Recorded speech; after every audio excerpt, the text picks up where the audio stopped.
Good morning, evening, afternoon, wherever you are, because it's a beautiful morning here for me in California, but for my wonderful friend Wow. Dory over here, I think it's evening for you. But welcome back Yeah, it's to week 7:20. 2. It is week 2 of NSE, and our first match today we have the KCLC Lions versus the Anarchists.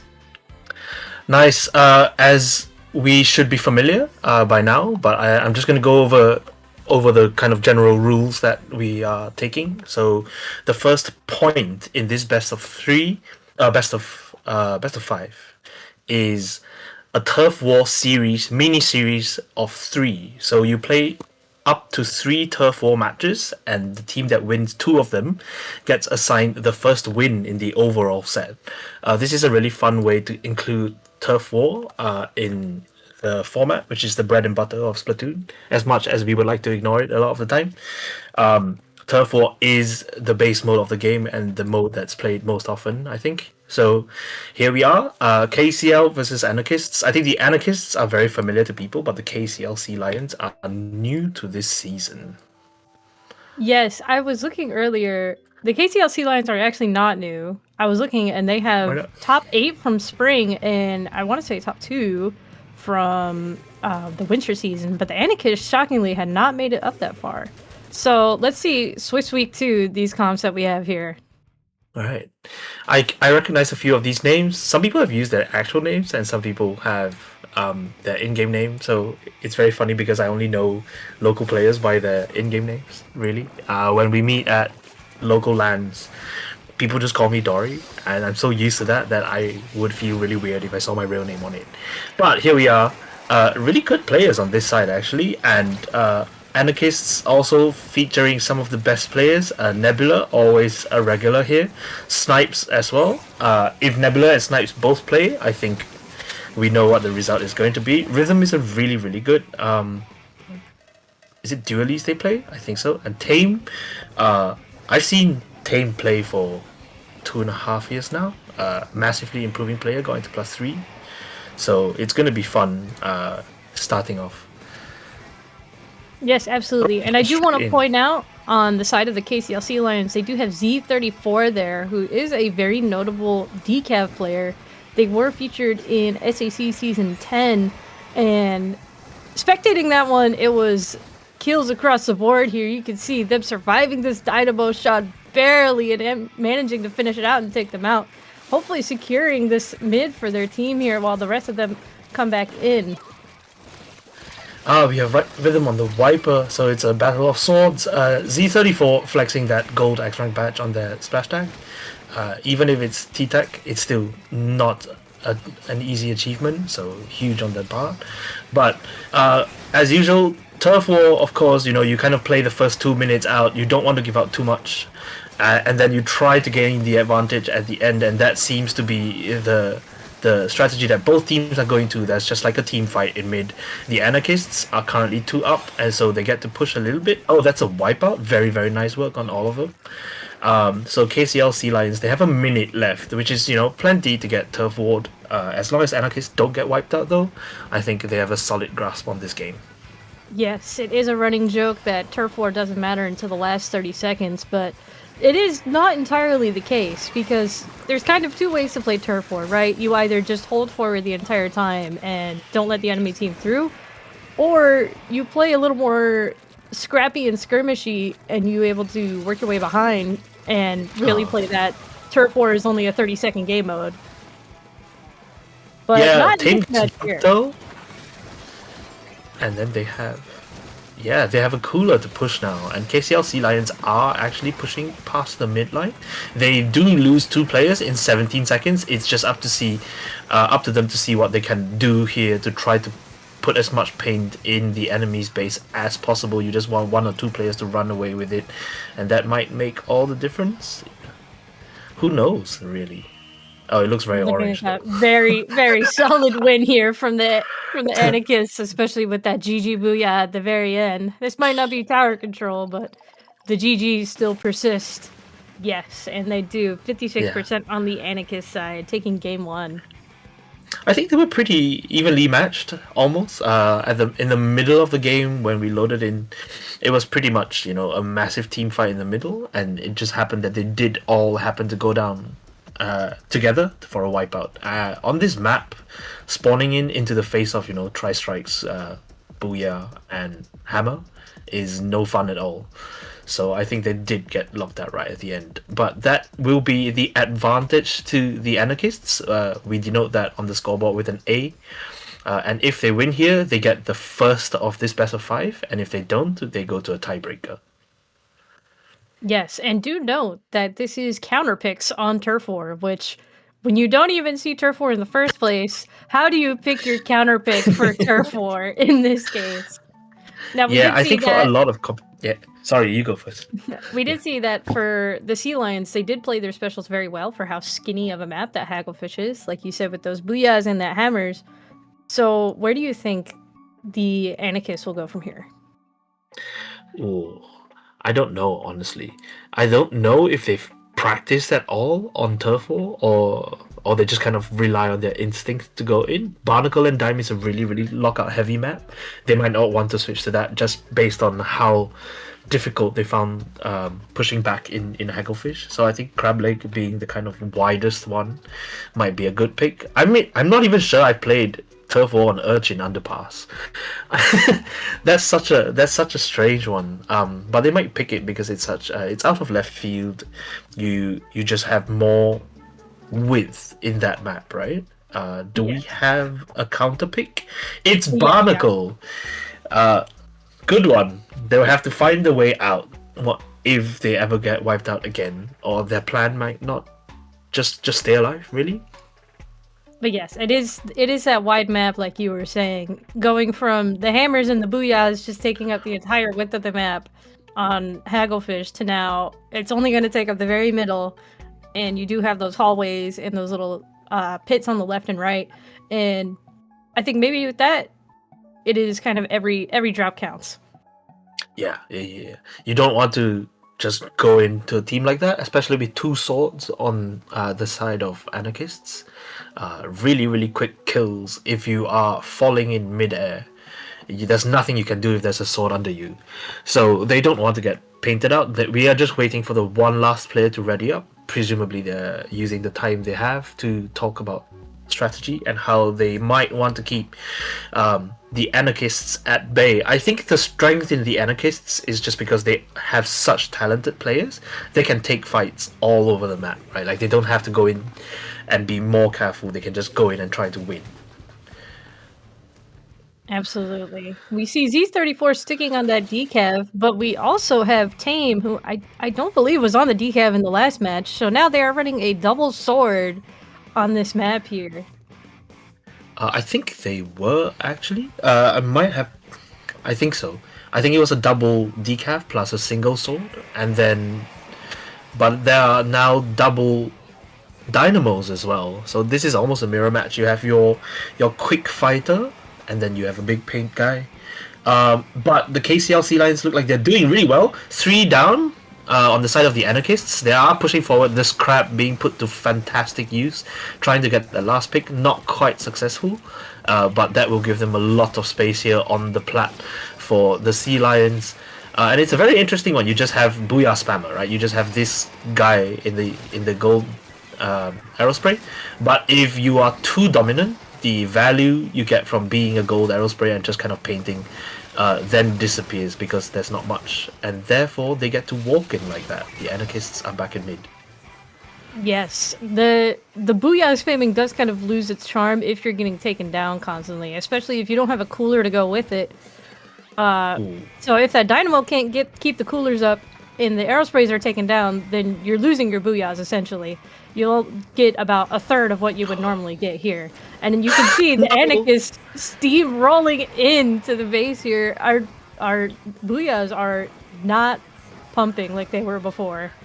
No, yeah, the decav actually Tame on the side of the anarchists overheated slightly and underestimated how the distance of the decav dash and went straight into the water. That was a little funny bit. That gives the Sea Lions a little bit more space, because if you get a sword up in the top left, of the attacking viewpoint, then that's really really hard to get rid of. They are losing players left and right, but the Anarchists will be very happy to keep trading. It's just Rhythm left now, so as long as they stay alive and be a pain in their necks, I think this will be a really really good game for the Anarchists. Yes, but we do see the Sea Lions coming back in and getting this whole mid-orange again. We have the swords going back and forth, trying to get some picks down. It's just, it looks like the medieval stages out here. All these swords playing in mid. Yeah, all these anime swords, man. I mean, they stayed alive for really long. Actually, Rhythm stayed alive long enough for Tame getting just the quicker release on that crit slash, and therefore getting that flow aura, the new mechanic. Gives you a little bit of a speed boost. What else? It's basically opening gambit. It's basically opening gambit. Oh, is it as strong as that? Wow. It's a little tamer than it, but yes, it's like a little bit of speed, a little bit of ink boost. It's nothing too crazy. You don't notice it too much, but it is nice. Yeah, it is nice. I think I mostly notice the speed boost on players because they then seem to really, really enjoy that added aggressiveness. And here we see Anarchist really benefiting from the space that Tame is taking up, right? Like, if you're a defending team, you don't want to feed the guy with aura because it then lasts longer and longer. So they were playing even more scared and then just gave up turf. Yes, and let's see here these instant replays. We see these dynamos hitting over the edge, and this is part of what really turned this map entirely blue at the very end there. Combined with, obviously, Tame's aura farming. Yeah. The dynamos are so strong now. You now that the hitbox has been fixed and the paint is kind of much more consistent. It used to be such a joke pick. Like, it was remarkable that a few paddling pools were won by Dynamo players. But now everyone plays Dynamo. Every scrim I've been in recently is just Dynamos. And I'm glad to pool, see its return to fame. Yeah, it's so nice to see because I feel like it's a little bit more. It has a little bit more kind of higher skill floor than Pencil. I am glad to see its return to fame because I mean, especially since Splatoon 2, that thing used to dominate. We're just going back to Splatoon 1. You know, the E-Leader's back, the Dynamo's back. We have all the Krakens. It's a great time. But we do see Anarchist took both games here. They went 2-0. So now they have this first point in this best of 5.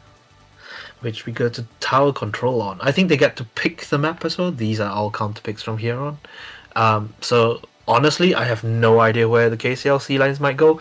They have to make sure they want to let Z34 play as aggressively as possible, right? Like, they have this one Slayer guy who can do basically anything, and this is that's where you go. That's where you go. Yeah, that's where you go. That's perfect. This is the snowball map of all time, right? I was just commentating this on Saturday at SoCali. I would say, like, the textbook ship shape map is you just slam right through. The second you get past that first checkpoint on that first elbow just past the bridge, like, the game is yours from there. I think the only other place you get held up is obviously the second checkpoint, it's much easier to defend that one than the first one. Yeah. I think it's so much easier to push through it now as well, now that Dynamo is really strong on this map. Absolutely. Because it used to be like the Slosher would take the top, right? And then they could just actually stop everyone from doing anything in that corner. But now you have Dynamo, and that straight up counters anyone trying to hide behind that. So it will be very interesting to see the kind of gameplay that you need to adapt around. I'm really excited to see what happens in Low Ink in a couple weekends, when we get to see like a really long sustained tournament with these new changes in it, and see how a whole bunch of different lower level people react to this, because that will kind of determine the new direction. Who finds this so much easier to play, who finds this harder to play, and it could upend the kind of balance of the teams right now, but we just have these two teams. They are actually full of mid-level and higher players, so this will be a fun one to watch. We have a brush actually. That's going to be fun. That's Kraken brush, if I'm not wrong. That's Yes, the it Kraken is. brush. Yeah, and a rapid. We do see Mesmerizer switch to Rapid here, as you said, which is... Oh, my cat just fell. It's very interesting switching from the Rapid, and usually you would see Mesmerizer on some sort of Charger, aka their normal name, Wow. Snipes. Yeah. Well, they're doing some really good sniping with that angle shooter, already claiming a life earlier from such a range too. I mean, if you're really good with the angle shooter, the line marker, that little bit of extra damage does actually confirm a kill, especially if they're trying to run away. But you see, completely unchallenged here, the Dynamo on that tower, the whales trying to catch people out. Z34 here getting caught out by a bubble. Really, really good placement from Tame, and it is just Angelo left. That's it. That's the last player, and managed to take one out, but that's a staggered wipe, and Anarchists are just barreling straight through. This is exactly what I was talking about. It's textbook ship shake match. Whoever gets the tower first, they barrel it, and the game is won. And it is an interesting spot to pop the Kraken, but it is obviously working for them as they only have 4 ticks left on this tower. Just landing straight through. Let's see, 1 point before the knockout. Oh my god. Yeah, just look at that. That's just everyone's trying to run at the tower, and all that Dynamo has to do is stand behind it and keep horizontal flicking. And no one can approach. You just actually win like this. That's a really, really commanding position. Now 2-0 up in the set for the Anarchists. But there were some standout moments of individual gameplay, I think. The Kraken, all the way up on that little corner, just made sure that the Sea Lions had no point of to which to rush the tower with. Once Tame was up there and Mesmerizer jumped in, I mean, that was game. Absolutely. It's especially that drop-off damage you were talking about is so important on this map. So even the Octo Brush kind of contributes to that as well. You get your Octo Brush up front and the Dynamo supporting right behind him, and it is just a combination of fall-off damage, and you win. You would just win, yeah. It is amazing. I want to see more of that rapid from Mesmerizer. Just that movement with the line marker abuse, that's just absolutely incredible to watch. I was saying they normally play Charger, so it's interesting for the blaster, but you found out where they're sniping. It's with the angle shooters. Yes, that's it's so good. I mean, watching them go straight in, just amazing stuff. But they find themselves in easy position, in a very, very comfortable position, having... I mean, that game was shorter than the Turf War games, right? Yes, it was. They played even faster now. So if they 100-0 this, I think that's like, what, a minute and a half maximum? But hopefully KCLC Lions muster up some defense, I think. And I want to see where they go with the splat zones, right? Because the Anarchist was very powerful on these Turf Wars. And it does somewhat translate into zones. Oh, Mako zones. So we're going back into the very skinny map, like we were on Hagglefish. It's much more neutral, though, I think. Like, everyone loves this map. A bit more, yes. Yeah. But it is still a very skinny map for those hammers and those booyahs. Yeah, and you don't want to get whaled when you're stuck along one of those channels on the left or the right, because you will die. So that's going to be very interesting. I mean... The angle shooter does a lot from here. If you can set up in the middle, it just kind of holds the entire space. So it remains to see if Mesmerizer stays on that weapon. Yeah, Snipes stays on that weapon or goes to a charger. They might go back to the reflex. Just go absolutely insane here. It's like Stephen Curry shooting to the moon, right? But the reflux might come back out. I think the reflux is very much it's definitely a turf war weapon, right? But... Yeah, it's a turf thing. Yes, they are on the rapid. Yeah. The bucket comes out for the strikes, very useful there. Definitely a favorite pick at a higher level these days. And we have 2 crabs on the side of the Sea Lions. That is a very interesting pick, I feel, especially what we were just talking about with the special play on Mako. Where you have your booyahs, you have your strikes, You would have your Yeah. whales and your hammers on the sides. So running 2 crabs, it just feels like we're back in 1.0.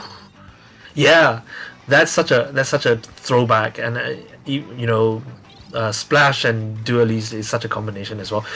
Tame is absolutely, oh my! Tame has just gone in and claimed 4 lives, I think. No one seems to be able to dislodge him, so there we are.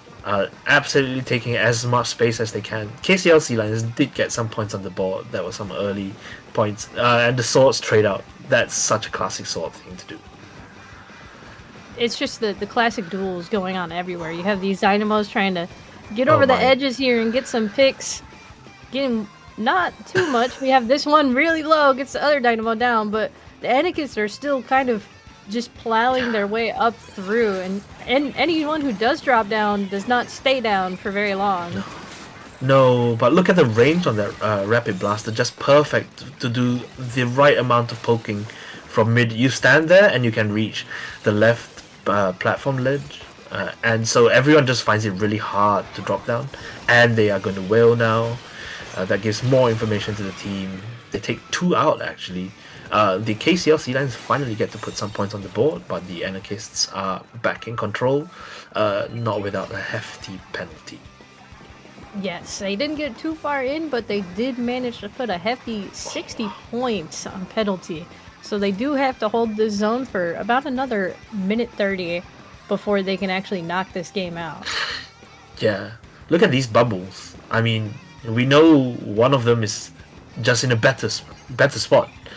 Tame does get taken out, but that gives so much space for the Dynamo to run in now, and it's Dynamo versus Crab. And honestly, in this version of the game, I think the Dynamo might win. I think so too. Especially that fall off, and with how Oh wow! slow the Crab moves now. We do have Z34 rapidly pushing into the zone, but just a That's no little way. too late. Yeah, look And at the that Anarchists anchor take it from 3 the 0. Rapid. That is solid. 3-0 for the Anarchists indeed. I think they I'm not sure they had their feathers ruffled at all. That looked really easy for them actually. Just kind of walked in and did it. Yes, it's like the Sea Lions, they had the initial hold for just a little Yeah. bit, right? But Yeah. then after that, the Anarchists just came in and said, no, this is mine now, and held it. Yeah. Yeah, there was just that one moment where the zone flipped for a little bit, but that was not a real worry at all. You can see the rapid here, just like poking. These ledges are just perfectly positioned. Just incredible awareness and positioning from a real top level player here. So it's no wonder that the set ends the way it does. Yes, this map, like, shockingly has a lot of verticality and angles to hit, so it's really good for these around the corner fall off weapons like blasters and the Yeah. dynamo and sloshers, which I think is what really took them to success here, because you have the rapid combined with that slosher combined with a dynamo, and you don't even have to look at anyone. You just have to say you're in this general direction, but not for long. Yeah, look at that. Look at these picks. Just knowing absolutely where to stand, just catching people off guard as they spawn in and go up that ramp. That's so nice. That is a really quick set from the Anarchists. I'm not sure if we get a break before the next one. I would like to go straight in. And it depends if they're ready, but we always can sit here. Okay, no, we are going on a short break before the next match. So we will see you very shortly for whoever is up Yeah. next. Hang tight.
Cool. Welcome back, everyone, to the round two of NSE. Um, I can hear myself talk. We have Tentacle Nuke Inkbound versus Risco Royals. Not new teams by any means. So that's that. I think Tentacle Nuke Inbound is like just a classic of NSE. I feel like every time I tune into NSE, Tentacle Nuke Inbound is always here, and they're always dominating. So let's see if we have another quick 3-0 sweep on their side. But we do still have to start off with our turf war matches. Yeah, that's always a good one. I do like watching the turf war matches. It is very, very fun to watch slightly higher level turf war matches instead of when most people's experience of most competitive players' experience of turf war is having to put up with playing Splatfest once a season. But watching higher level turf war like Japan's Koshien and things like that, Aero Cup, the occasional time when they play Splat World Championships, I think has turf war. It's always very fun. Again, you've already seen Tentacle Nuke Inkbound and Risco Royals on the right side with Hypergeo. So this comp is familiar to you, and then we feature a red pencil which actually paints a whole lot. So lots of paint on both sides. I'm curious to see which positions they'll take actually. I was about to say pretty standard comps on both sides, but I did not notice that it was a red pencil. But I will agree on the amount of paint coming out from that red pencil, especially when you still do have your zap for the coolers here. That rain will be pretty crucial in getting paint down through mid and even pushing into the other side's base area. Yeah, all of them kind of... There we are, the first coolers out. Not from the pencil, for once, but Tentacle Nuke are just kind of playing it slow. I think they just know that they have enough strength to be able to push in whenever they want to. With the crab holding positions and things like that, that's plenty of range they have. With both, crab's long range and they get picked off. This red pencil goes down very early, and then that's gonna be a domino effect. The last player gets chased down, and that is a delayed wipe plus aura on one side. And you can see the Tentacle Nuke very, very happy to play on the plat and not extend too far. Yeah, even that just gives them time to recover, even if one does get picked off like that. And the crab will stall just enough. Those crab picks were crucial in letting them in. It was a quick 2 down, followed up by the last 2 to get them that delay for them to roll up and not extend too far, but they are very quickly reeling back with Risco quickly spawning back in here and pushing them back in. That rain coming out, pushing 2 back and all the way back in behind their snipe area here. We have this pencil just trying to keep an eye through mid here and just take people down. Yeah, I don't think I've ever seen a pencil have such a tough time on this map actually, and that's just testament to how good Tentacle Nuke are at poking away and not letting the pencil have that position. Although as I say that, they do go 2 down, an unlucky bomb pick actually on the side of Tentacle Nuke. So Risco Royals, very nice pick from this pencil. They've been forced out of position a lot this match, so this is quite nice for them to be able to hold mid. That hammer was a little scary there, almost getting like 3 people back to back. Quick pick from the decaf before getting taken out themselves, as we have Tentacle Nuke inbound, just really trying to hold this mid area here, really keeping it green, but Risco does keep pushing them back into their pit. Yeah, it's very, very even at the moment. Both teams kind of just going back and forth from mid rather than having a steady... neither team has had a steady lockout. As I say that, Tentacle Nuke goes 3 down, and Risco Royals has to paint up as quickly as possible. I'm not sure they have the people up to do it. Oh, it's very purple, actually. There's going to be a very close matchup here, I feel like, because you did have that last, 2 seconds there. They got a good bit of paint down. Whoa, and they do take it! That's half a percent. Very, very well done on Tentacle Nuke.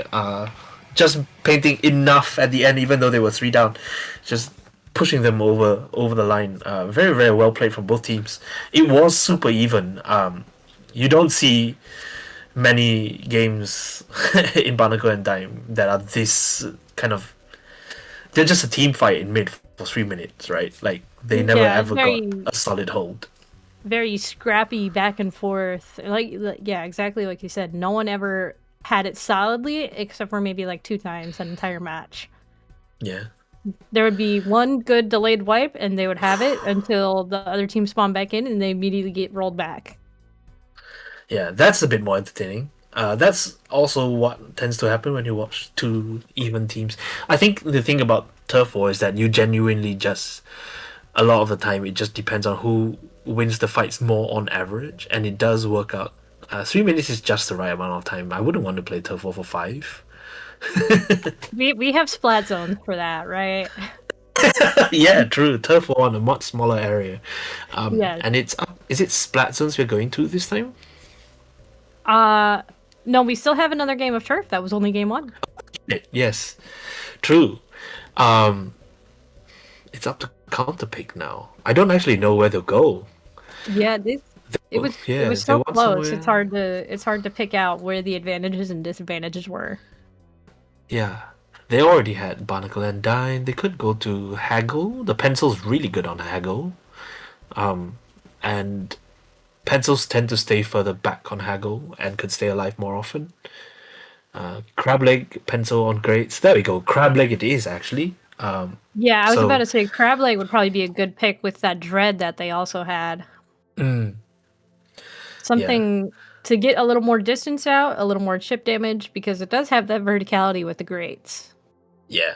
You're gonna have run speed Splatling to contend with though, right in the middle. So that will be fun. And we're just waiting for the players to ready up. I think there's not much depth of strategy here in Crab Lake. You kind of have a big fighting area in the middle. Swords love it. Blasters love it. Dreads love it. I mean, it's going to be all out. We know Mr. Egg is really good on that Dread. We have a couple of good Blaster players on that side as well. And Green on the Viper is always a solid choice. You do have a lot of play under those grades, especially from the dreads on both sides, because they do have the Yeah, crab dread on the side of yeah, that's true. yeah. So there is dreads on both sides. You have the reef one and you have the crab one. So let's see how they do play around these grades, and especially with about the same width of map here. I want to see kind of the special play that we were seeing from the last set that Dread. we watched. Yeah, no real comp change. So that'll be interesting. Ooh, no, Dreads. that's where you're wrong. We have the twinkle dualies out this time. It's a dude. Yeah, they want that. The bubbles holding power. I think. Yes. Nice. Now, otherwise the comps are about the same. You still have the same thing going on, but we do want that bubble play, and we still want the chips from the dreads, and we still have the rain to help push Risco forward as well. Yeah, Risco was slightly nervous coming out of the start line, and I think they took a while to get into mid. Now the Reef Slider will try to get one, get completely punished like that. They did allow Tentacle Nuke to... Oh no, Tentacle Nuke kind of walked in slightly on them. The Heavy Splatling literally just walked in on those grates, and now everyone is pushed back. They cycle the Heavy Splatling with the Crab, and the map's all orange. That was very nice crab play there. Like you said, going back and forth with the heavy to just kind of keep constant firepower out and keep Risco from being able to get past that little ledge right there. You keep them trapped up there, and they can't make anything else blue. So Yeah. easy win, right? Well, I think that's what they hope. I do think that Risco Royals have a bit of a trouble dealing with this range, because look at the Heavy Splatling just walking up on them on that left side of the screen. If you don't have any weapons, that's just a free pick. They didn't see them walking in. Okay, gets punished, but Risco Royals are so far back, and they're just forced to jump out. That's 1.5 minutes gone already, and they don't seem like they have an answer actually. A heavy Splatling shouldn't even be able to get that far in the first place, but finally they do take them down, and they are able to push up a little bit further. Let's see if they can take down these swords, maybe? I think that'd be a very crucial pick for them here. With the Reef coming out, getting one pick, but immediately taken out by the Dread on the side of Tentacle Nuke. Wow, that Dread's explosion was so large. I think the Viper player thought they'd got away with it, but apparently not. So the map's slowly turning orange again. Hammer gets punished. Always fun to see that happen. But they're all trading players, and if you have solid control of the mid, you are quite happy to keep trading players till the end of time. Risco Royals have less than a minute left to make it count here. Right, as long as you can keep 3 up, you are pretty secure in your hold.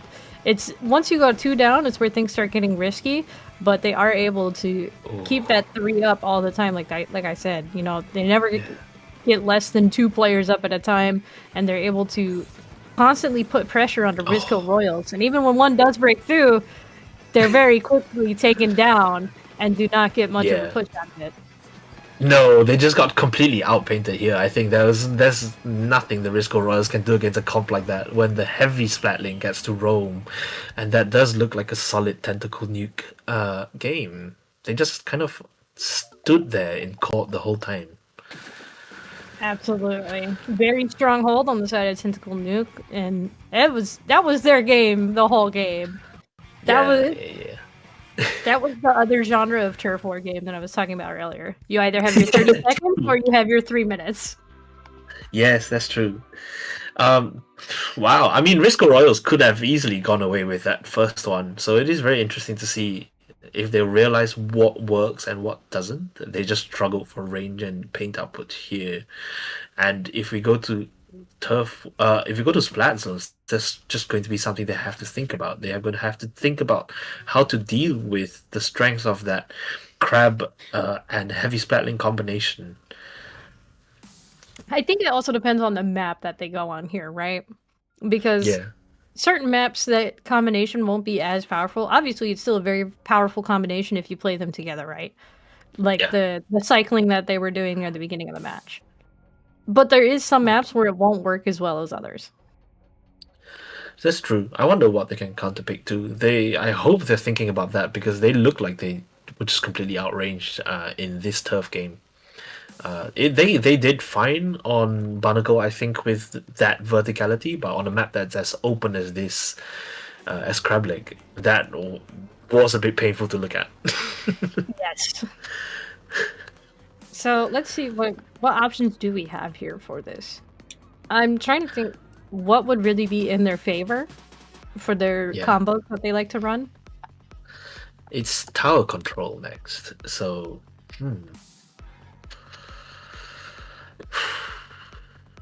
I think obviously Manta Maria.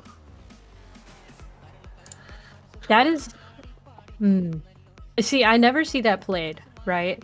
So it's kind of hard to tell what would actually run well on Manta. It is pretty true that your crab doesn't get that sort of open range on that map, though, right? At the very least, while you're stuck in the mid, Yeah, that's true. You have the walls on all sides, kind of making mid just a giant pit.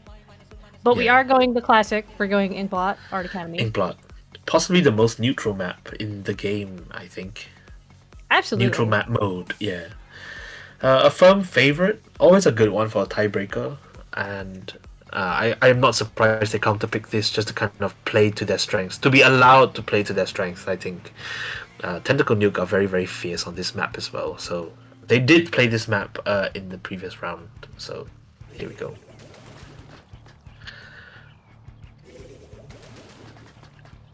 A mini Splatling, that's nice. Ooh. I think mini will work pretty well for them here with the hammer. It is a good switch from that red pencil, which I don't feel they were the strongest on it. I'm not sure if that's range, see a though. pencil struggle that much. Yeah, that's true. Yeah, the pencil did struggle in that previous game. The mini is already forced back. The early grab from Mr. Egg is going to take one player out, and Hyper Geo might be next, although that is enough pressure to possibly stop the... Yeah, it's enough pressure to stop the tower right here. So it's not quite as free. Mr. Egg does get punished for overextending there slightly, trying to force the issue, and gets taken out. This mini looks so much more comfortable. Like you can see that they just know what to do and where to go. So it might just be a case of them not playing turf war much or not having practice there. Yes, the mini is pushing up a lot more confidently. You see them pushing up with their team, popping their hammers constantly. It's just a much faster playstyle, which I think fits them a lot better than that red pencil did. And it's a lot of Yeah. scrappy fights in mid here. We have some specials getting popped, but not getting too much out of them. Tower hasn't gone past even a first checkpoint yet, but we are only about a minute 30 into the game, so anything can still happen. We're going to see a very fun hammer versus hammer fight. I think that's always a fun one when there's mini versus viper. Tentacle Nuke does get enough players up on the board that Risco Royals will have to concede this first checkpoint. Although they look like they're well on their way to defending it. Green gets taken out. Really scary fight there. Could have been huge if Green did win that. Although everyone seems to be dropping and Mr. Egg is threatening to juggle tower. Maybe not. We just had a lot of players being annoying up on the bats there. Wow. Very nice pick from the crowd, and then alternatively, also the hammer right behind it. Almost very nice flank from 8. No, that was close. Could have counted really bad. But we do. Again, you can see the strength. You can see the strength of these rapid blasters. They just seem to know that the range is so nice for them to fight against. We saw Mesmerizer just now and Zai now. I do like seeing this mini pushing up a lot further. It's a much looks like they're having a much better time on the pencil, like we already said. But we do see Risco finally getting this tower back, getting Tentacle Nuke pushed back far enough that they can hopefully get some points down on this tower. But they do have to get this Wiper out of mid first before they can do anything with it. Yeah, it is kind of amazing that you get a Inkblot tower control game. Ooh, with that one. Makes it count. You get an Inkblot tower control game where more than half the game has gone without the first checkpoint going, and that's just how even these teams are when they're fully fighting in a map that they're comfortable with. Both teams must be comfortable with this, right? And everyone must have played this like 100,000 times by now. But here we are. Obviously, we play Inkblot all the time. You can't have a tournament without Inkblot tower control on your map list. We've seen enough of it. We've played it all the time. But we always still can find new ways to play this game. Yeah, it is really good. They've managed to stop. Risco Royals have managed to mount a successful defense there, so they don't touch the second checkpoint. Although Risco Royals have to get through the first one themselves. I do really want to see Risco push through this first checkpoint at the very least here, but they have to take out, all of Tentacle Nuke who keeps dropping down into mid, and Tentacle Nuke alternatively just takes them right out the second they drop into mid. So even if we're not taking down the tower, we're still playing defense on what we have, and that's all you need to win as long as you're in the lead. It is wild.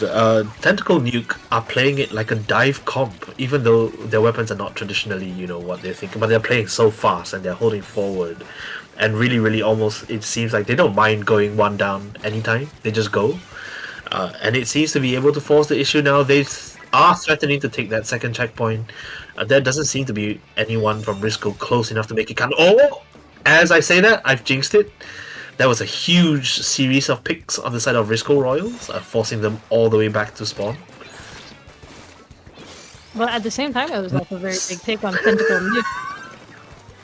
Very big pick on Tentacle Nuke there, getting 2 off the tower. And it's like I was saying in their turf war. As long as they stay only 1 down, they're fine. It's when they go 2 down that, their whole flow gets all mixed up and they don't really know how to push forward then. They have kind of like a rotating anchor, which is how they're playing that pseudo dive. They don't see this, I think. They don't see... Oh! No! The Reef Slider dropped off the tower and that was it. I think they tried to re-slide the pole and missed. And that was enough to give Tentacle Nuke the second point. That's such a shame, because if they had hit the pole, then they would have gotten 2 picks on Tentacle Nuke, and that's the first checkpoint. But I think that, well, they finally got it together for a push, but it took 5 minutes to do so. Flicked that controller a little too hard. They turned themselves around. That was sad.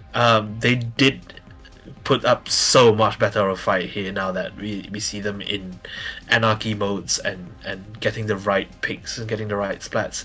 Look at these hammers. I mean, that was such a fun moment. I feel too, in that turf, There was so many other rain weapons they could have picked that probably would have felt a lot better to them. You know, Yeah. don't let your team tell you to play pencil. Do what your heart desires. True. So true. It must feel so bad to get forced onto red pencil and just be like, if you Yeah, stay there and jump, we might win. man. But they have Because, to overturn 2-0 now. you always can have a reverse. Anything is possible. We did True. see with that you know they took off the ankle weights. We can play the game now. Yeah. They played so much faster here too.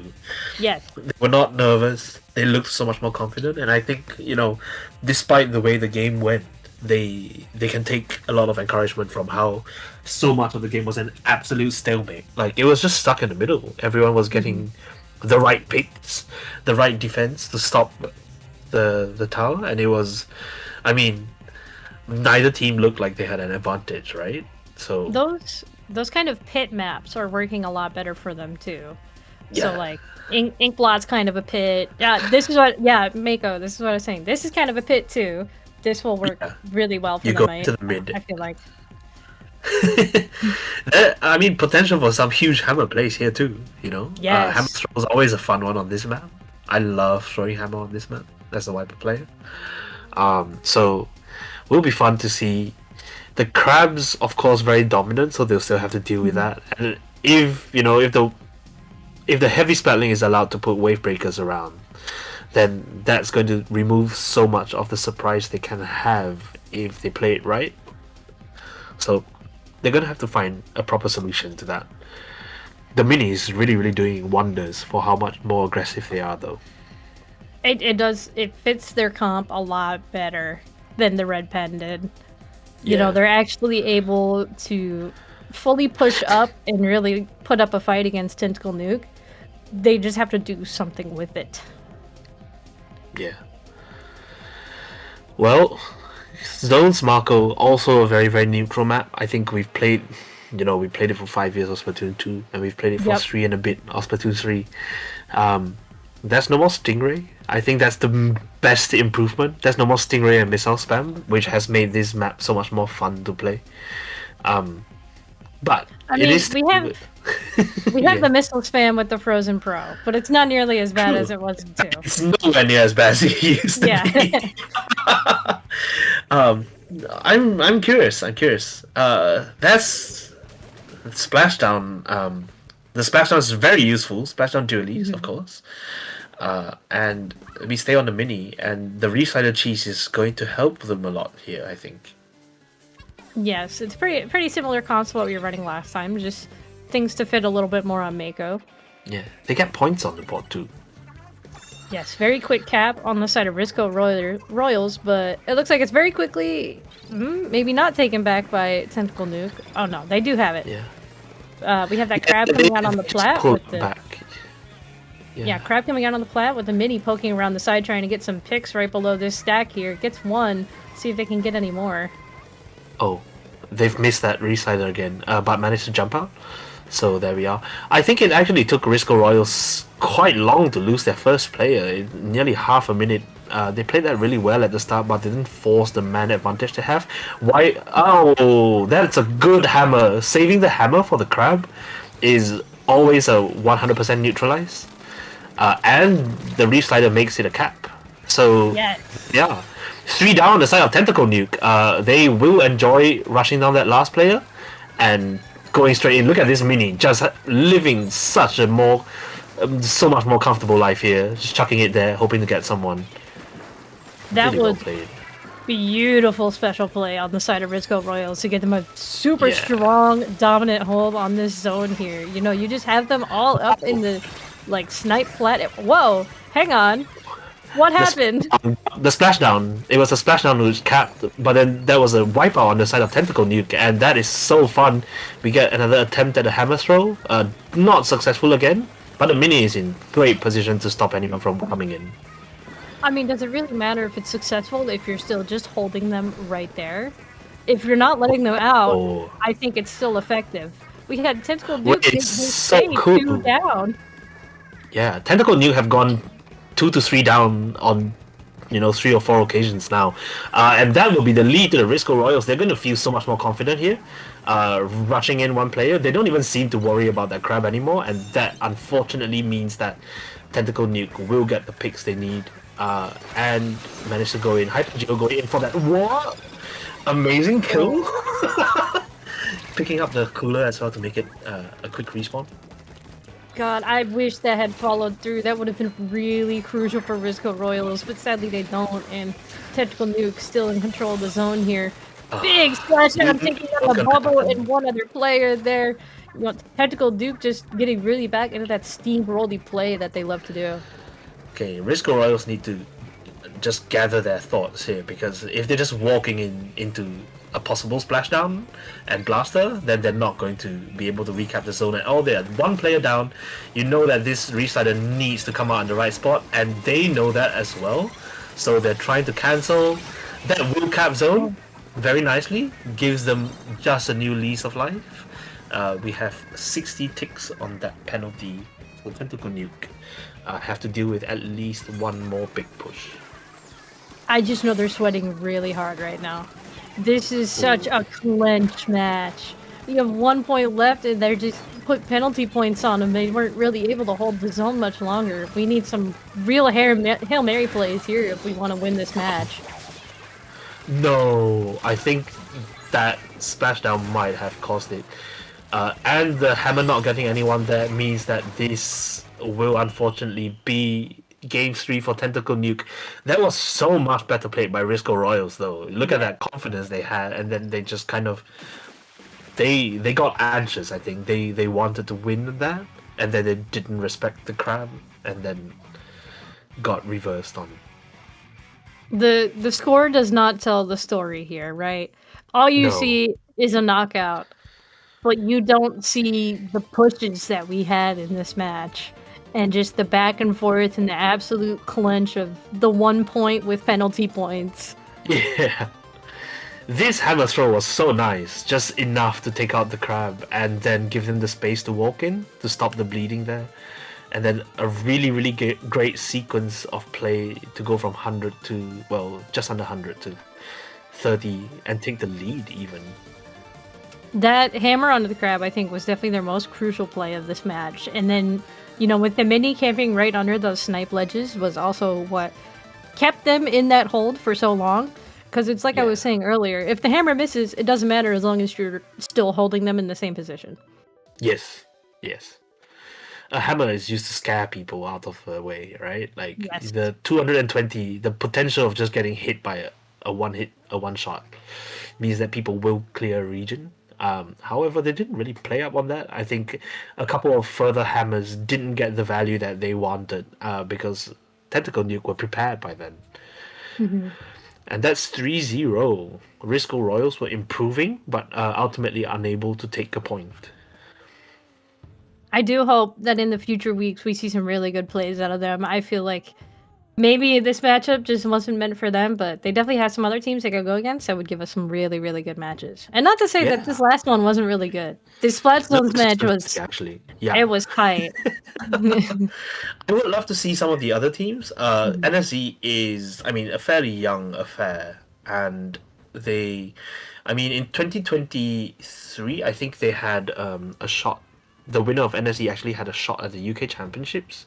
But I'm not even sure if the UK Championships is being run anymore. So that's unfortunate, guys. Sorry about that. We barely even have North American Championships anymore. Oh, I know. It's such a sad thing. Splatoon Raiders is out soon. That'll distract everyone for a while. But... I hope. I hope so. Cool. That is... NSE, do we get a third match? I don't know if we do. We might have time for the third match with us two before the com block change. I think it depends on how quick this round wraps up. Oh, no. Yeah. We are all done. This is it from us. That's it from us. Thank you. It's been a pleasure. Tell us where we can find you, Sam. You can find me right down below, right there. That's Blue Sky, yeah. Yes. You can follow me on Blue Sky. I'm also Not really on Twitter anymore, but it's not the same name. You have to look for it. Yeah, I mean, Twitter. Blue It's not. It's Sky. not fun over there. That's my Blue Sky address. The cool thing about Blue Sky, I think the coolest thing about Blue Sky is that you don't need a blue check. If you just own a domain, you can use it as your name. So that's cool. That's verification, and you don't have to. Well, you don't have to pay the company $8 a month to do it. So there we are. Um, Thank you for having us. As usual, shout out to Jorian, our tireless observer. I mean, Jorian single-handedly does all this stuff. You should Shout set up a out. Patreon. Set up a Patreon. Let us pay you. Um, but yes, we shall make way for our next two guys. Bye. Summer does the other half. I do. I do. What Jorian Bye. does for Dapple, For me. I do for IPL. It's true. It's true. There we are. Okay. Bye-bye. Bye. See you next week, guys.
and welcome back. I am Pat here with Hat, ready to watch the final round of this second week of NSE.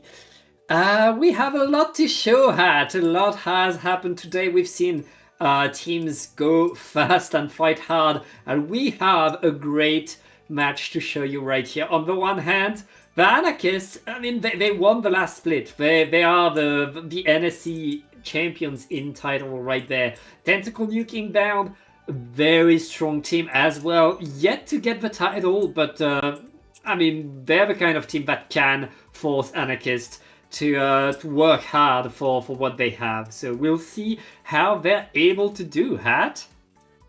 Yes, I'm very excited to watch this game. And like you said, I think Tactical Nuke, they definitely have a chance. I mean, they've been improving ever since the last NSC, and even though Anarchist might be your reigning champs, it's been a bit of time since that, you know, that's gone, or at least when they got the championship. We've got some big Splatoon updates in that time as well, so hopefully with the change, like the Aura and the Visible Hellbarks, Tactical Nuke will have a little bit of an advantage towards them. We're going to start it off here on Urchin Underpass. I, Pat, have said this probably 1,000 times to you already, and I will say it once again. This is still one of my favorite maps in Splatoon 3.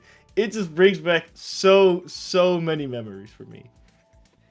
Well, let's watch these memories together. It's time for some turf wars on Urchin.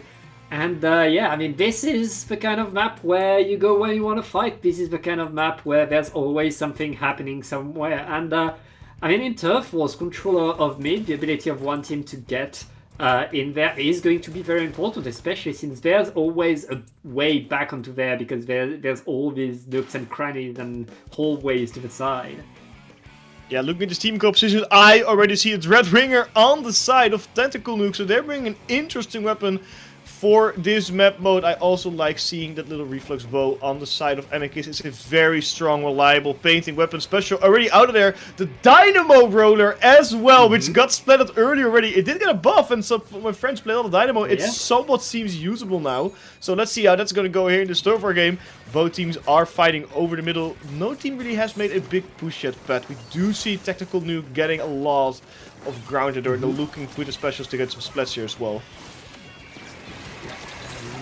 Right now, the battle is raging 2 down on Tentacle Nuke. Anarchists are going to get some space, get some movement right there. Mesmerizer, aka Snipes, is farming for the next Booyah Bomb. That reflux, it pains so much, Hat. You want to have one on your team for Turf Wars because it pains so much. You really do, and not just that, it also prevents the opposing team from pushing in, which helps so much on a game like Turf War, where you don't want stuff like hammers to go in deep. Anarchist lost 2 players. Tactical Nuke, this is your chance to go in.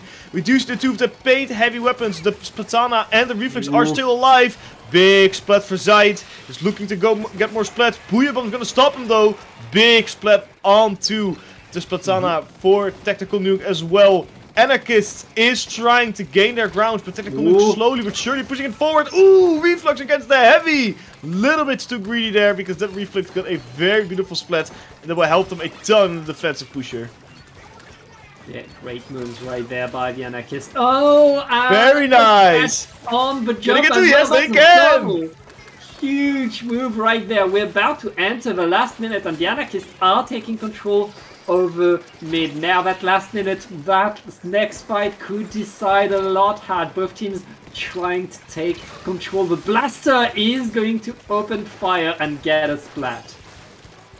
This is going to be important for the Anarchists, because they need to have all the blue ground they can get. The last 2 seconds of Turf War are oh so important. That's why you spam your specials. You've been charging up all game for this. But Tactical Nuke, they are pushing forward. Zaid, little too aggressive, got splatted. This might be good for Anarchists. They now have a player advantage. 2 players down on the side of Tactical Nuke. They have to retreat. Bloom coming out on that plat as well. Egg now in a very unfortunate position while Anarchists are pushing forward heavily, Pat. Tactical Nuke seems like they're stuck in a corner right now. Anarchists painting around. 15 seconds left in this game, Hat.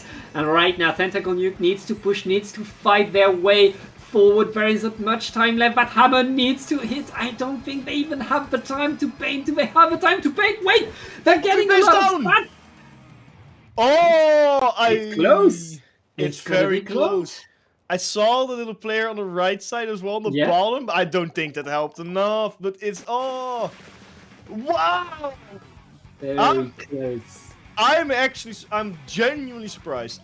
Looking at the map, it looked like the tactical nuke had it, but a little bit of paint on the bottom and then some extra bombs sure do the trick. 46 to 43. Anarchists take game number 1.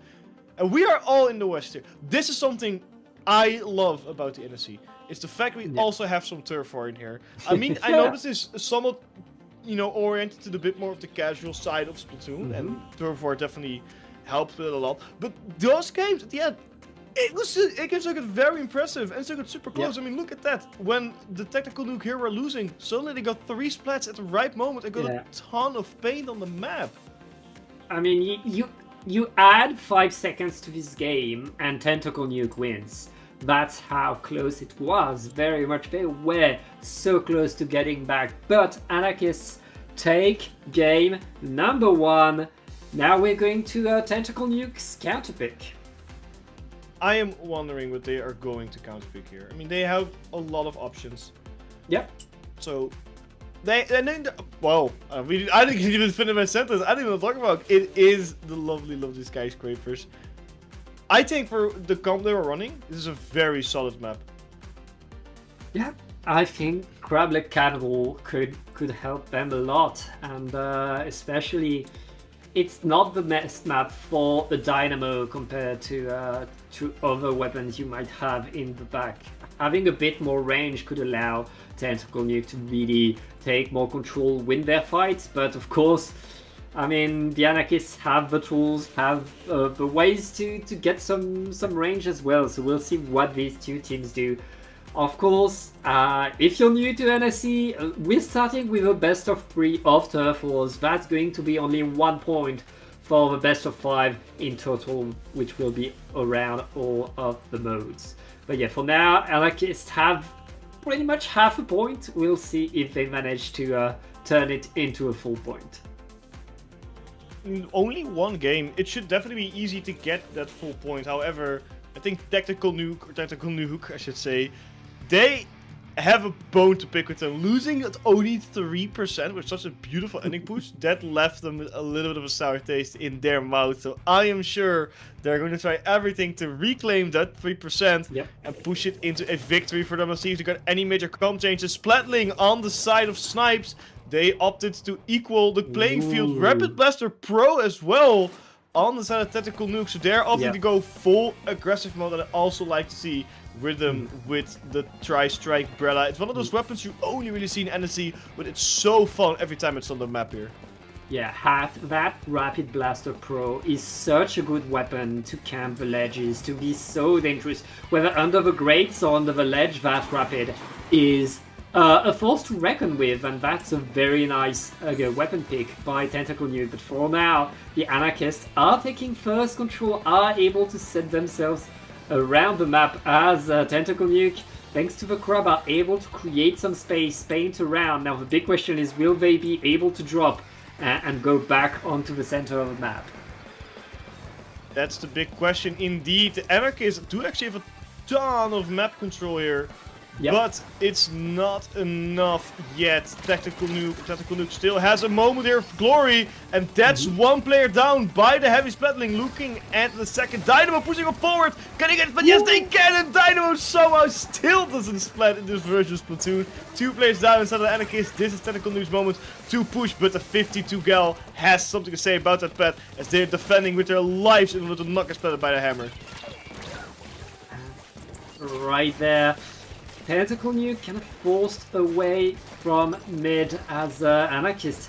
Again, they set themselves up. They're not even trying to push forward. They're just waiting for Tentacle Nuke to get back on the attack so they can try to punish it. Ooh! Very, very well done. But for a game like Turf War, that has to be the strategy. Especially, you kind of have to kill the first 2 minutes, so you want to get as much paint on the map as possible already. But you don't want to overdo it, because then you have no room to get any late game specials. So I feel like waiting for the attacking and then countering them is the way to go. Yeah, I mean, that's a strategy right now. Tentacle Nuke were able to take that control, and with 1 minute left in the game, it's Anarchist's turn to push forward, and Tentacle Nuke, same pace. They are waiting simply for Anarchist to drop forward, and all of the Dynamo dropping alone is going to be called out and splatted. That's less tactical for the rest of the game. Going into the last 30 seconds, that could be rough for the Anarchists. It definitely can be rough. A lot of specials on the side of Tactical Nuke. But we see Pool Tame on the side, going in with a huge flank. Can they get the split from below? They look like a one. They got two. They're looking at the third. I think they got the third. 3 players down on the side of Tactical Nuke. It's a delayed wipeout, but the Tactical Nukes had it on top. The Anarchists found a way to turn that 180 degrees around. And with that, with only a couple seconds left and Tactical Nuke in danger, I think it's safe to say that the Anarchists take game or turf war game number 2 as well.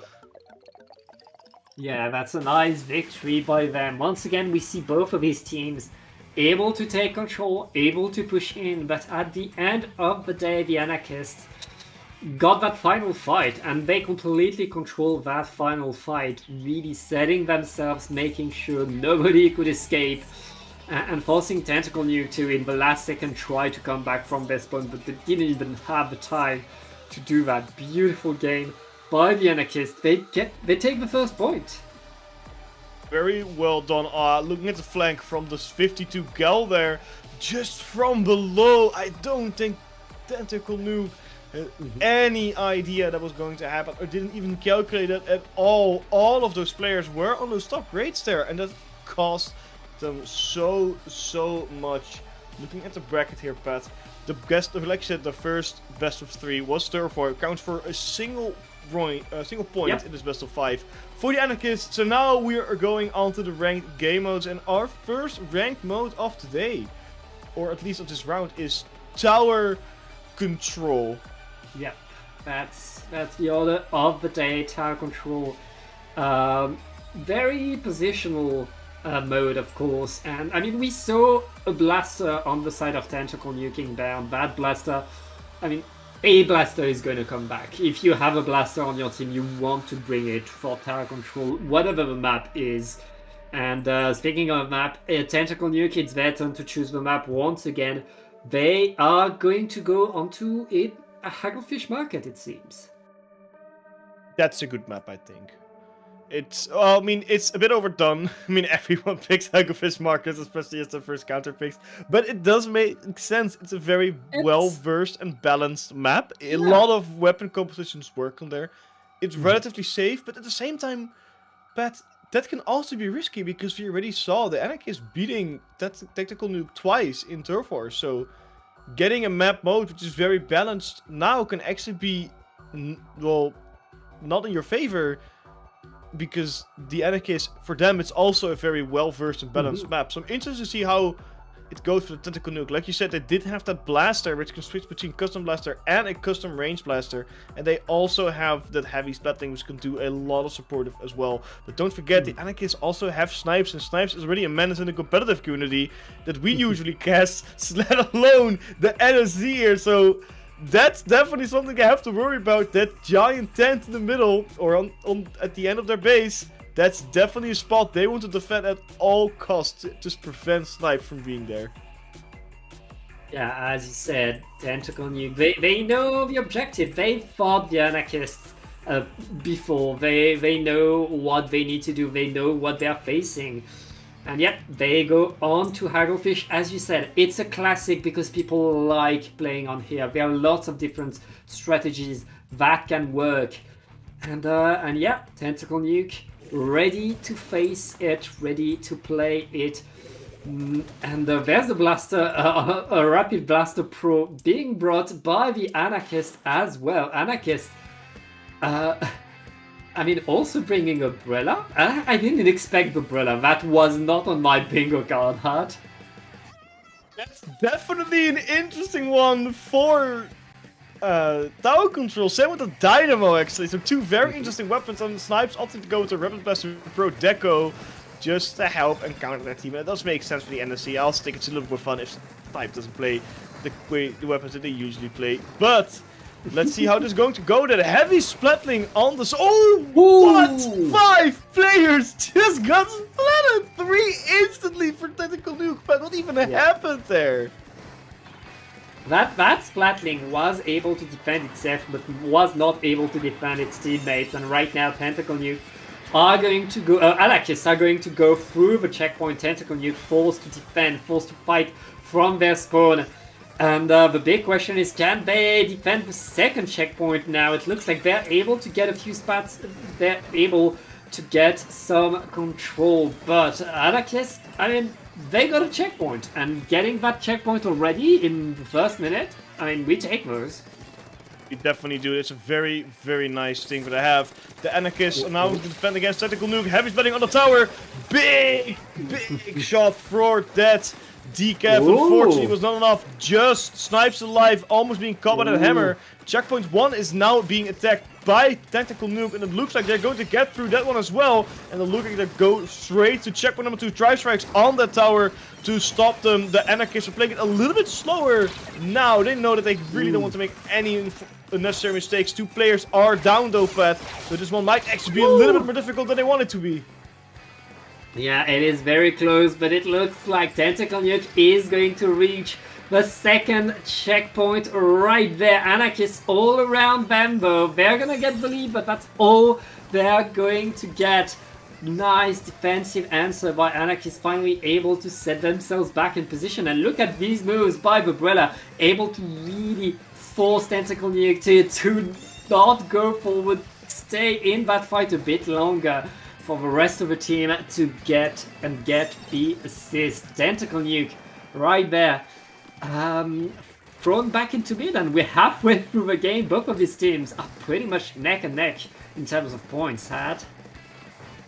They are neck and neck indeed, but neck and neck is not an equal score. Tentacle Nuke is still leading the charge here with a 6-point difference. And that can be a devastating distance for the Anarchists, or it can be really easy if they can get this fight off. Rhythm going in deep with Umbrella. It got shredded and they got destroyed super duper quickly. 4 players from Tentacle Nuke are opting to play defensive right now. The Splatling did actually get splatted, so this might be a little bit of a hole for defense here that Anarchists can penetrate through if they wanted to. Snipes on the side, trying to push forward. Green defending it on the side as well. The heavy splatting and the Craptic are all joining to fight against the one player, but there's a decaf flanking. Didn't work, unfortunately. But the Anarchists, it looks like they're struggling, and it looks like they're kind of just flailing about, just looking at any opportunity they can get right now. Yeah, both teams right now still fighting for that tower, but I mean, it's still a chaotic fight all around. Rhythm with the Umbrella still able to push everybody away. 1 minute has passed with that tower stuck in the middle of the map, Hat, and right there, Tane only able to get a trade with the opponent's Splatling. That Splatling being down allows Anarchists to be pretty comfortable because there isn't that much range on the other side, but still need to respawn, still need to wait a little bit. Anarchists back on the tower, the hammer is going to punish though. Tentacle Nuke, they keep shutting things down right now. Tentacle Nuke is, like you said, they're not letting anyone slip through. They're closing every single door. But like when I said it, Counter's Kirk kicks in. 2 players are down. This might be the moment Anarchists were looking for. They've been trying to poke a hole in the defense. It looks like they may have poked it through. The Dynamo does go down there, unfortunately. This might be a little tough for everyone from Tentacle Nuke now alive. They have Tacticooler as well. Bubbler coming in a little bit too late for the decaf, but 20 seconds left. There's still a chance because they're on the tower pushing. Ooh. Yeah, right now, 2 down on to Anarchist. Tame trying to hold the line with that Decapitator. That is kind of stuck in a fight, able to win the fight, but they need to run, get on the tower right now. Do they have the time? Wait! 3 down! It's a wipe out! Anarchist coming back! And Tentacle Nuke have no choice but to run in. It's too late. They're not gonna be able to. That's 2-0 for Anarchist. That was so close. it's never over until it's over, and Anarchist proved that one yet again. Yeah. 60-59. Very well done. I honestly can say it. I didn't expect a wipeout. I was looking at it and I saw them pushing in, and I saw that sudden wipeout. Like, huh? You should have seen my face. Like, huh? I mean, when there's 10 seconds left on the clock, you have to stay there and fight. And right there, Anarchist got the fight under the pressure. And that final push that they got at first, it was going so bad. They fell off the tower. They lost a lot of time. And that tower was late, which meant they struggled to get to the checkpoint. But then they managed to get the splats. And if you have the splats, everything's good for you. That's 2-0 for the Anarchist. Tentacle Nuke playing so well. They were so close to getting that victory, but just letting their guard down in the last few seconds cost them the game, which means they're down 2-0. Hat, yeah? Been a bit of a trend for a Tentacle Nuke this game. It's like they almost had it. They were so close, and then just at the end, they let it slip. It happened in Tover game number 2, where they had it until one flank. It now happens in the tower control game. Tover game 1 as well. They had it, but just not quite. And now in Splatstone's Maker Mart, they are going to try and get it again. But again, it's one of those maps where, yeah, it's super common and everybody knows how to play it because it's been a common map pick for almost a decade now, but yeah, I don't know if that's necessarily, again, a good thing. I feel like Tentacle Nuke, they should pick a map which is a bit more tailored towards them, a bit more uncommon or unique. That will definitely help them a lot, I think. Other than that, it's still a decent choice. I mean, you can't go wrong with Maker Mart. You've played Splatoon 2, I've played Splatoon 2. It's definitely solid. Oh, but you didn't, right? I wouldn't pick Maker Mart against the Dynamo. Not today. Not since the patch. Dynamo is very good. And this is the kind of map where if the Dynamo flings a horizontal flick, it can cover half a stack. Actually, incredibly easily. Yeah. It is so dangerous right here, and Tentacle Nuke are going to need to counter that Dynamo, to force that Dynamo to move, to throw bombs at that Dynamo over and over and over if they want to be safe where they are. The Dynamo is coming back, and there's also the Blaster. These are the weapons to look out for. But, I mean, Tentacle Nuke, the Slosher and Blaster as well, they have the tools to control these attacks. But remember, Dynamo is so dangerous. They will have to make sure they don't let that Dynamo be comfortable. I'm gonna be real, I completely forgot about that Dynamo buff, even though I mentioned it like 10 minutes ago. Anyway, I'm not used to Dynamo being buff. I'm gonna be real. It almost never happens. It's like a proper Dynamo buff. Anyway, whilst we were running about that one, let's get back into this game where Tentacle Nuke found a way to capture that zone first and started scoring a decent amount of points on that with the Dynamo. It just looked at the zone and captured it. Yeah. What? That's insane, dude. That's insane. Yep, that's the new Dynamo. It's back in the game. It is so strong, and you need to learn how to fight it now if you want to be a good player. Oh! What? It's still super early, so I think we're gonna get a replay, but... Yeah. I don't know the NSE rules, but I'm pretty sure that's a valid replay right there. Well, Pat, we know what we always say. It's not a Splatoon tournament without a disconnect. All of it. It is indeed a part of it right there. And I mean, we saw Tentacle Nuke be able to set themselves up at the start, but instantly Anarchist able to push forward, able to get control, able to set themselves. Look, they had 2 players right under that spawn, ready to create the fights, ready to maintain the presence and force Tentacle Nuke to use their resources away from the zone. That's how you want to play. You want to keep your opponent away from the zone, and Anarchist was doing that perfectly.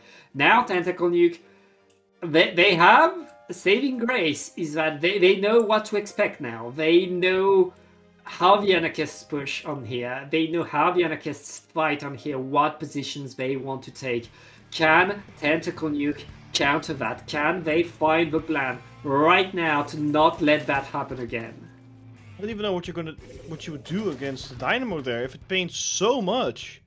It's just you gotta split it. You gotta hard focus it. But the second you hard focus the Dynamo, there's a Decaf, there's a Brella, there's a Pro Deco looking at you, trying to get rid of you as well. So let's see if it's going to go a bit better now. Tentacle Nuke again, the first one to capture the zone. The Dynamo is hungry, but it's also hungry for that Platana who's behind him. Tentacle is out on the field. A lot more points are being scored for Tentacle Nuke. Then round 1, Crab Tank out there as well. Tentacle Nuke got the Dynamo. Very well done. They learned from the first attempt, and attempt number 2.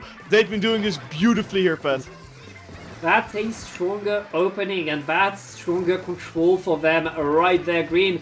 Able to get the splat with the Wiper as well. The strikes are enough to neutralize the zone, though, and with 2 down, Tentacle Nuke will have to move back, will have to let Anarchist get the control right here. Tentacle Nuke forced back, and now the big question is, can the Anarchist repeat what they did? Well, the Cavitator is forced to jump away, and Tentacle Nuke are now preparing their push. They have the cooler, they're going to have their specials to go in, and here comes both the Hammer and the Crab. The Crab is down! The Hammer is next to the zone right here, able to get control. Beautiful split against the Dynamo. It will be enough. 2 players down on the side of Tentacle Nuke, or Anarchist. 3 players down on the side of Anarchist. That definitely will be enough. And just in time as well. 3 ticks remaining until the lead would be swapped. There's still a decaf behind them though. Got rid of 1. Oh, I don't think I committed to get it clearly. Because the decaf not gonna free push and there's nobody trying to stop them. Oh no! Zaid! Oh, they finally got them! Oh, that was nervous. Nerve-wracking. 3 players down again on the side of the Anarchist. They have the zone control, putting a little bit more penalty onto Tentacle Nuke. Definitely unwelcome for them, because they really needed that time to push more points on the board pad. Now, we see everyone from the Anarchist respawning. No specials already though. As I say that, 2 are now being charged and the 3rd on the way pad. Do you think they can do this? Right now, Tentacle Nuke are defending pretty strongly. Penalty applied on the zone once again. But look at that, so many players are getting splatted by Tentacle Nuke. Tentacle Nuke know that as long as they keep numbers advantage, they can keep control and get the zone back. And right on cue, they're back on the zone, back for more, fighting both of these teams right now in a classic beam struggle to know who gets to handle the zone, and it's going to be the Anarchists. Very well done. 3 players down on the side of Tentacle Nuke. Almost a delayed wipe. It's just that Platana who opted to jump back out, both back to their team. A lot of paint is on that map there. It looks super green. There's almost no purple to move around. It's going to be troublesome for the Tentacle Nukes. We do see the heavy splatting on the side being harassed and being forced back. Hammer on that zone now from Spatana. Got 1. Looking at the second one. Got the second one too. 3 players down again. 4th the Anarchist. This time though, they did get the lead. And they did get a huge one at that. A 20-point difference. So Anarchists got some defending to do. But Tactical Nuke now in control of the zone. And almost no penalty. It's almost a free push with 2 players down on Anarchist path. Can they keep it though is the real question we're asking right now. Yeah, Riven right here with the Brella, able to maintain presence around the zone. That's going to allow the Anarchists to apply penalty once again. Only 3 points between these 2 teams, but it's the Anarchists in the lead, and with a Decavitator and a Bubbler set on the stack. The Tentacle Nuke is forced to move back. Tentacle Nuke is forced to wait right there. Can Green go in with another hammer? We know how dangerous that hammer can be had.